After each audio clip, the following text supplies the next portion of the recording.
BR Ambedkar ಅವರು ಕೊಟ್ಟಿರುವಂತ ಈ ಯುಕ್ತಿ ಏನಿದೆ ಅದನ್ನ ಬಳಸ್ಕೊಂಡು ಇವತ್ತು ತಾವು ಹೋರಾಟ ಮಾಡ್ತಾ ಇದ್ದೀರಿ. ಏನಿದು ಮೇ 31ನೇ ತಾರೀಕು ಮಿಸ್ಸಿಂಗ್ ಆದಂತಹ ಮಹದೇವಪ್ಪ ಹರಿಜನ್ ಅಲಿಯಾಸ್ ಪೂಜಾರಿ, ತದನಂತರ 4ನೇ ತಾರೀಕು ಮೃತದೇಹದ ಬಾಡಿ ಸಿಕ್ಕಿರುತ್ತೆ. 3ನೇ ತಾರೀಕು, ಬಟ್ 4ನೇ ತಾರೀಕು ಅದು 124C ರಿಜಿಸ್ಟರ್ ಆಗುತ್ತೆ, ಸಂಶಯಾಸ್ಪದ ಸಾವು ಅಂತ ಹೇಳಿ. ಯಾಕಂತಂದರೆ ತಾವು ಕೂಡ ಸಿಕ್ಕಿರುವಂಥ ಬಾಡಿ ಪಿಕ್ಚರ್ನ ತಾವು ನೋಡಿದ್ದೀರ ಅಂತಂದರೆ ಕಂಪ್ಲೀಟ್ಲಿ ಡಿಕಾಂಪೋಸ್ ಆದಂಥ ಒಂದು ದೇಹದ ಭಾಗವನ್ನು ಸಿಕ್ಕಿರುತ್ತೆ. ಆ ದೇಹದ ಬಾಡಿಯನ್ನು ನೋಡಿಬಿಟ್ರೆ ನಾವು ಅದನ್ನು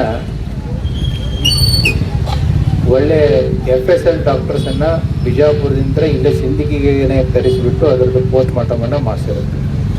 ಯಾಕೆಂತಂದರೆ ಈ ರೀತಿ ಡಿಕಾಂಪೋಸ್ಡ್ ಬಾಡಿ ಸಿಕ್ಕಾಗ ದೇಹದ ಮೇಲಿನ ಗುರುತುಗಳು ಅಷ್ಟು ಈಸಿಯಾಗಿ ಗೊತ್ತಾಗಲ್ಲ, ಡಿಕಾಂಪೋಸ್ ಆಗಿ ಹೋಗಿರುತ್ತೆ. ದೇಹದ ಒಳಭಾಗದಲ್ಲಿ ಏನಾಗಿದೆ, ಯಾಕಂತಂದರೆ ಕೈ ಕಾಲು ಕೆಲವೊಂದಿಷ್ಟು ಭಾಗಗಳು ಹೋಗಿದ್ದಿದೆ.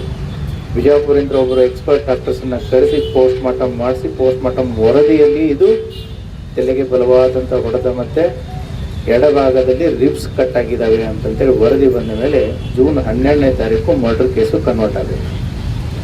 ಸೊ ಹಾಗಾಗಿ ಪೊಲೀಸ್ ಇಲಾಖೆಯಾಗಿ ಯಾವುದೇ ರೀತಿಯಂಥ ಒಂದು ಅನಾಥ ಶವ ಸಿಕ್ಕಿರಲಿ ಅಥವಾ ಗುರುತಿರ್ಲಾರ್ದಂಥ ಕೇವಲ ಬೋನ್ಸ್ಗಳೇ ಸಿಕ್ಕಿರಲಿ, ಏನೇ ಸಿಕ್ಕಿರಲಿ, ಪೊಲೀಸ್ ಇಲಾಖೆ ಬಾಡಿ ಯಾವುದೇ ರೀತಿ ಅನ್ನೋಂಥ ಬಾಡಿ ಸಿಕ್ಕಾಗ ಯಾವುದೇ ಪ್ರಕರಣಗಳಲ್ಲಿನೂ ಕೂಡ ಮಾಡಬೇಕಾದಂಥ ಕೆಲಸ ಕಾರ್ಯಗಳನ್ನು ಅತ್ಯಂತ ಸೀರಿಯಸ್ ಆಗಿನೇ ತೊಗೊಂಡು ಮಾಡಿರುತ್ತೆ. ಯಾಕಂದರೆ ಸಿಂದಗಿಯಲ್ಲಿನೇ ಈಗ ನಾನು ಬಂದಾದಮೇಲೆ ಹೋದ ವರ್ಷದ 2 ಕೇಸುಗಳು, ಒಂದು ಕಲ್ಕೇರಿ ಏನು ಕೆನಾಲ್ದಲ್ಲಿ, ಅದೇ ಕಲ್ಕೇರಿ ಪೊಲೀಸ್ ಸ್ಟೇಷನ್ ಇದೆ, ಕಲ್ಕೇರಿ ಪೊಲೀಸ್ ಸ್ಟೇಷನ್ ಲಿಮಿಟ್ಸ್ ನಂತರ ಏನು ಕಾಲುವೆಯಲ್ಲಿ ಹಾಕಿರುವಂಥ ಬಾಡಿ ಸಿಂದಗಿಯಲ್ಲಿ ಸಿಕ್ಕಿರುತ್ತೆ. ಸಿಕ್ಕಾಗ ಬರೀ ಬೋನ್ಸ್ ಅಷ್ಟೇ ಇದೆ, ಬಾಡಿ ಡಿಕಾಂಪೋಸ್ಡ್ ಬಾಡಿ ಐಡೆಂಟಿಫೈ ಆಗಲಾರದಾಗುತ್ತೆ.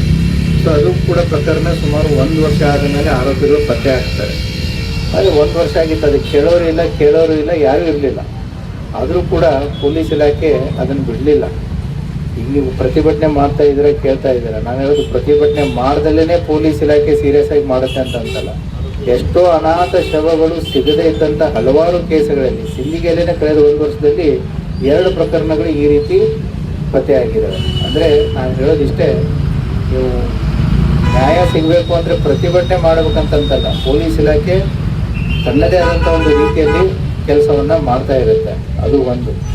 2ನೇದು, ಈ ಪ್ರಕರಣಕ್ಕೆ ಸಂಬಂಧಪಟ್ಟಂತೆ ನಾನು ಈಗಾಗಲೇ ಈ ಪ್ರಕರಣವನ್ನು ಹಲವಾರು ಬಾರಿ ಕೇಸ್ ಫೈಲ್ಸ್ಗಳ ಬಗ್ಗೆ ಸ್ಟಡಿ ಮಾಡಲಾಗಿದೆ. ಆಮೇಲೆ ನೀವೇನು ಆರೋಪ ಮಾಡ್ತಾ ಇದ್ರೆ ಆರೋಪಿಗಳ ಮೇಲೆ ಆಗಿರ್ಬೋದು, ಎಲ್ಲ ಆಯಾಮಗಳಲ್ಲಿಯೂ ಕೂಡ ತನಿಖೆ ನಡೀತಾ ಇದೆ. ಈಗಾಗಲೇ ಮಾನ್ಯ ನ್ಯಾಯಾಲಯದಿಂದ, ಯಾಕಂತಂದರೆ ಒಂದು ಪ್ರಕರಣಕ್ಕೆ ತನ್ನದೇ ಆದಂಥ ಆಯಾಮಗಳಿರುತ್ತೆ. ಪ್ರತಿಯೊಂದು ಪ್ರಕರಣ ಒಂದೇ ರೀತಿ ಇರಲ್ಲ. ಇದೊಂದು ಎಕ್ಸಾಮ್ ಬರ್ದಂಗೆ, ಪ್ರತಿಯೊಂದು ಪ್ರಕರಣ ಹೇಗಂತಂದರೆ ಒಂದು ಎಕ್ಸಾಮ್ ಬರ್ದಾಗೆ, ಪ್ರತಿ ಎಕ್ಸಾಮ್ ಬರೀಬೇಕು ಅಂದರೆ ನೀವು ತಯಾರಿ ಮಾಡಲೇಬೇಕು. ತಯಾರಿ ಮಾಡಿ ಆ ಎಕ್ಸಾಮನ್ನು ಫೇಸ್ ಮಾಡಿ ಪಾಸ್ ಆದಾಗೆ ಪ್ರತಿಯೊಂದು ಪ್ರಕರಣ ತನ್ನದೇ ಆದಂಥ ಚಾಲೆಂಜಸ್ಗಳನ್ನು ಹೊಂದಿರುತ್ತೆ.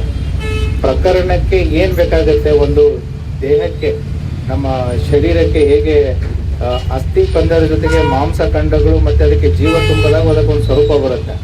ಅದೇ ರೀತಿ ಒಂದು ಪ್ರಕರಣಕ್ಕೆ ಕೇವಲ ಆರೋಪ ಒಂದೇ ಏನೂ ಸಾಧ್ಯ ಆಗಲ್ಲ. ಆ ಆರೋಪಗಳ ಜೊತೆಗೆ ಸಾಕ್ಷ್ಯಾಧಾರಗಳು ಬೇಕಾಗುತ್ತೆ. ಒಂದು ಅಸ್ಥಿ ಪಂಜರಕ್ಕೆ ಹೇಗೆ ಮಾಂಸಖಂಡಗಳು, ಅದಕ್ಕೆ ಜೀವ ಎಷ್ಟು ಇಂಪಾರ್ಟೆಂಟ್ ಇರುತ್ತೆ, ಒಂದು ಪ್ರಕರಣಕ್ಕೆ ಅಷ್ಟೇ ಬೇಕಾಗಿರೋದೇನು ಅಂತಂದರೆ ಸಾಕ್ಷ್ಯಾಧಾರಗಳು. ಆ ಸಾಕ್ಷ್ಯಾಧಾರಗಳ ಕಲೆಯನ್ನು ಪೊಲೀಸ್ ಇಲಾಖೆ ಇವಾಗ ಮಾಡ್ತಾ ಇರೋದು. ಮಾನ್ಯ ನ್ಯಾಯಾಲಯದ ಅನುಮತಿಯೊಂದಿಗೆ ಈಗೇನು ನಮ್ಮ ಸೈಂಟಿಫಿಕ್ ಇನ್ವೆಸ್ಟಿಗೇಷನ್, ವೈಜ್ಞಾನಿಕವಾದಂಥ ತನಿಖೆ ಏನಿದೆ, ಪಾಲಿಗ್ರಫಿ ಮತ್ತು ಬ್ರೈನ್ ಮ್ಯಾಪಿಂಗು, ಇಂಥ ಎಲ್ಲ ಪ್ರಕ್ರಿಯೆಗಳು ನಡೀತಾ ಇದೆ. ಅದಕ್ಕೆ ಕೋರ್ಟು ಕೂಡ ಪರ್ಮಿಷನ್ ಕೊಟ್ಟಿದ್ದಿದೆ ಮತ್ತು FSLಗಳು ದಿನಾಂಕಗಳನ್ನು ಕೊಟ್ಟಿದ್ದಿದೆ. ಸೊ ಅವು ಅಕ್ಟೋಬರ್ 8ವರೆಗೂ ಕೂಡ ನಮಗೆ ದಿನಾಂಕಗಳು ಮತ್ತು ಪರ್ಮಿಷನ್ಸ್ಗಳು ಇದೆ.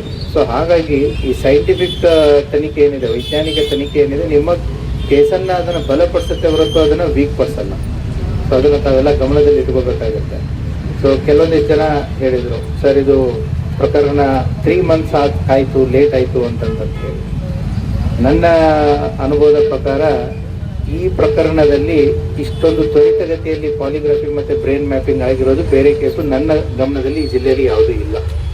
ಪಾಲಿಗ್ರಫಿ ಮತ್ತು ಬ್ರೈನ್ ಮ್ಯಾಪಿಂಗ್ ಯಾವಾಗ ಆಗ್ತದೆ ಅಂತಂದ್ರೆ ಸುಮಾರು 6-7 ತಿಂಗಳಾದ ಮೇಲೆ ಯಾವುದೇ ರೀತಿಯಾದಂತಹ ಏನೋ ಕುರುಹುಗಳು ಕಂಡು ಬರದೇ ಇದ್ದಾಗ ಅವಾಗ ಸಂಶಯಾಸ್ಪದ ವ್ಯಕ್ತಿಗಳ ಜೊತೆಗೆ ಇದನ್ನ ನಾವು ಮಾಡ್ತಾ ಹೋಗ್ತೀವಿ. ಆದರೆ ಈ ಪ್ರಕಾರದಲ್ಲಿ 2 ತಿಂಗಳಲ್ಲಿ ನಾವು ಇದನ್ನ ಪ್ರಾರಂಭ ಮಾಡಿದ್ದೀವಿ. ಯಾಕಂತಂದ್ರೆ ಆ ಕನ್ಸರ್ನು, ಆ ಸೀರಿಯಸ್ನೆಸ್ಸು ಪೊಲೀಸ್ ಇಲಾಖೆಗೆ ಇತ್ತು. ಹಲವಾರು ಬಾರಿ ಇಲ್ಲಿ ವೇದಿಕೆಯಲ್ಲಿ ಕೂತಂತಹ ಅಶೋಕ್ ಚಲ್ವಾದಿಯವರಾಗಿರ್ಬೋದು, ಚಂದ್ರಕಾಂತ್ ಸಿಂಘೆಯವರಾಗಿರ್ಬೋದು, ಕೋಳಿಯವರಾಗಿರ್ಬೋದು, ರಮೇಶ್ ಹಾಸಂಗಿ, ವಿನಾಯಕ್ ಗುಣಸಾಗರು, ದಿಂಡುಬಾರು, ಪ್ರಕಾಶ್, ಆಮೇಲೆ ಓಲೇಕಾರ್ ಅವರು, ಶರಣು ಸಿಂಗೆ, ಹೌದಾ, ಇವರೆಲ್ಲ ಹೋರಾಟಗಾರರಿಗೆ ನನ್ನ ಪರಿಚಯ ಆಗಿಬಿಟ್ಟಿದ್ದಾರೆ ಬೈ ನೇಮ್.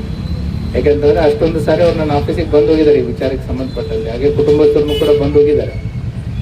ಸೊ ನೀವು ಯಾವಾಗ ಬಂದಿದ್ದೀರಾ, ಪ್ರತಿಯೊಂದು ಆ ಪ್ರಕರಣ, ಅದಕ್ಕೆ ನೀವು ಬಂದಾಗ ಕೇಳಿದಾಗಲೇ ಈ ಪ್ರಕರಣ ತ್ವರಿತಗತಿಯಲ್ಲಿ ಇಷ್ಟು ಫಾಸ್ಟಾಗಿ ಬಂದಿರೋದು ಇವಾಗ.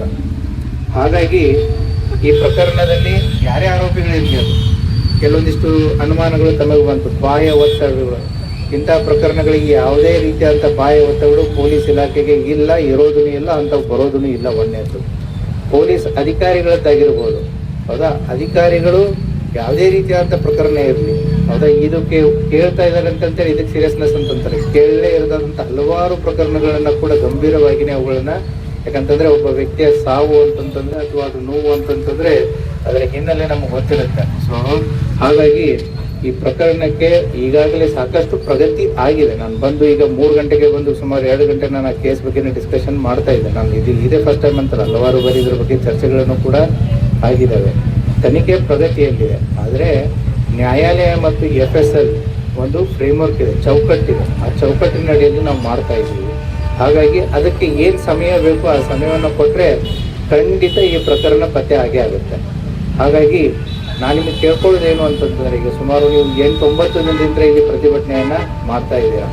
ನಾನು ಇಲ್ಲಿ 3ನೇ ದಿನಕ್ಕೆ ಬರೋದಕ್ಕೆ ರೆಡಿಯಾಗಿದ್ದೆ.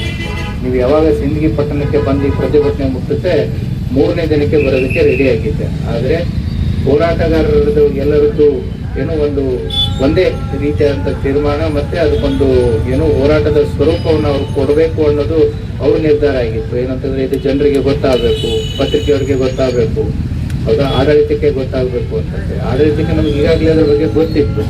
ಹಾಗಾಗಿ ಇಲ್ಲಿ ಕುಟುಂಬಸ್ಥರು ಇದ್ದಾರೆ, ನೊಂದವರು ಇದ್ದಾರೆ, ಎಲ್ಲರೂ ಇದ್ದಾರೆ. ನಾನು ಪ್ರತಿದಿನ ಕೇಳ್ತಿದ್ದೆ, ನಾನು ಬರ್ತೀನಿ, ಇದು ಇಲ್ಲ ಏನು ಅಂತಂತಂದ್ರೆ ಈ ಪ್ರಕರಣ ಪತ್ತೆ ಮಾಡೇ ಮಾಡುತ್ತೆ ಪೊಲೀಸ್ ಇಲಾಖೆ, ಪ್ರತಿಭಟನೆ ಕೈ ಬಿಡಿ ಅಂತಂತೇಳಿ. ಸೊ ಇವಾಗಲೂ ಕೂಡ ನಾನು ಇದನ್ನೇ ಹೇಳ್ತಾ ಇರೋದು. ಈಗ ಈ ವಿಚಾರ ನನ್ನ ಗಮನಕ್ಕೆ ಬಂದಿದೆ ಅಂತಂದ್ರೆ ಇದರ ಮೇಲೆ SP ಕೇಸ್ ಇದ್ದಾಗೆ ಒಂದು ರೀತಿ, ಹೌದಾ. ಸೊ ಈಗ CP ಆಯಿತು, PS ಆಯಿತು, ಈಗ SP ಬಂದು ನಿಮಗೆ ಮಾತಾಡ್ತಿರ್ಬೇಕಂದ್ರೆ ಈ ಪ್ರಕರಣ ಇನ್ಮೇಲೆ SP ಕೇಸ್ ಇದ್ದಾಗೆ. ಇದು ಸಂಪೂರ್ಣ ನನ್ನ ಜವಾಬ್ದಾರಿ ಇನ್ಮೇಲೆ. ಹಾಗಾಗಿ ಈಗೇನು ಪ್ರಕರಣಕ್ಕೆ ನಮಗೆ ನಿರ್ದಿಷ್ಟವಾದಂಥ ಟೈಮ್ ಏನಿದೆ ಅದು ನಮಗೆ ಬೇಕಾಗುತ್ತೆ. ಅದಕ್ಕೆ ತಾವು ಸಹಕಾರ ಕೊಡಬೇಕು. ಈ ಪ್ರಕರಣದಲ್ಲಿರುವಂಥ ಆರೋಪಿಗಳು ಯಾರೇ ಇರಲಿ ಅದನ್ನು ಪತ್ತೆ ಮಾಡುವಂಥ ಕಾರ್ಯವನ್ನು ಪೊಲೀಸ್ ಇಲಾಖೆ ಮಾಡುತ್ತೆ. ಆ ಜವಾಬ್ದಾರಿಯನ್ನು ನಮಗೆ ಕೊಟ್ಟಿದ್ದೀರಾ. ನಾವು ಕೇಳ್ಕೊಳ್ಳೋದೇನು ಅಂತಂತಂದರೆ ಈ ಪ್ರತಿಭಟನೆಯನ್ನು ಇಲ್ಲೇ ಕೈ ಬಿಟ್ಟು ಅವ್ರಿಗೇನು ಕುಟುಂಬಸ್ಥರಿಗೆ ಯಾವ ರೀತಿಯಾದಂಥ ಪೊಲೀಸ್ ಇಲಾಖೆಯ ಭದ್ರತೆ ಬೇಕು, ಈಗಾಗಲೇ ಅದನ್ನು ನಾವು ಆಲ್ರೆಡಿ ಅರೇಂಜ್ಮೆಂಟು ಕೂಡ ಮಾಡಿದ್ದೀವಿ. ಸೊ ಹಾಗಾಗಿ ಈ ಪ್ರತಿಭಟನೆಯನ್ನು ಕೈ ಬಿಡಿ. ನಮಗೆ ಏನು ಕಾಲಾವಕಾಶ ಬೇಕಾಗಿದೆ ಆ ಕಾಲಾವಕಾಶವನ್ನು ಕೊಟ್ಟಿದ್ದೇ ಆಗಲ್ಲಿ ಈ ಆರೋಪಿಗಳನ್ನು ನಾವು ಪತ್ತೆ ಮಾಡೇ ಮಾಡ್ತೀವಿ ಅಂತ ಹೇಳಿ 2 ಮಾತುಗಳನ್ನ ಮುಗಿಸ್ತೀನಿ. ಜೈ ಹಿಂದ್.